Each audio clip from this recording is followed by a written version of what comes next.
So here we've got a very straightforward problem about limits. We're being asked, what is the limit of this function as x trends toward infinity? And you can have a look. You've got a quadratic x squared term, a linear term, then a constant, and then again in the denominator, an x squared term, a linear term, and a constant. So what you need to do in order to make this problem easy money is ask yourself the question, what is going to win in a race? A linear function or a quadratic function?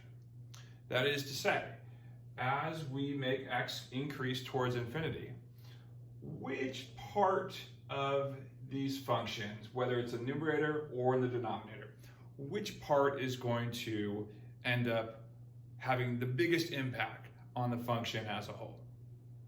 And you can think it over for a minute if you'd like. You can imagine plugging in 4, 5, 6, 7, 8, 9, 10 without actually doing the calculations. Which term over time is going to be the largest? Just taking, say, the numerator. The 2x term or the 4x squared term. And obviously the negative 9 isn't going to change at all.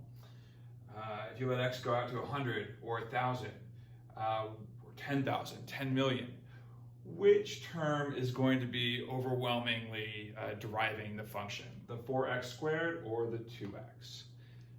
And that shouldn't take too much thought to realize it's the x squared term. So what that means is that it is the x squared term in both the numerator and the denominator that over time, as x goes out to a million, a billion, a trillion, 10 trillion, 100 million trillion, it is the x squared term is the only term that's really going to matter.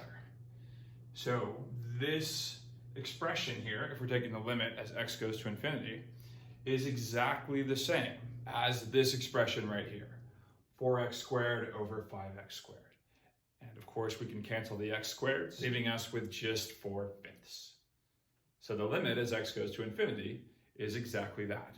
And now maybe to further convince you, I've plugged our function into the calculator and we're going to have a look at it in the table starting from 0, counting by 10.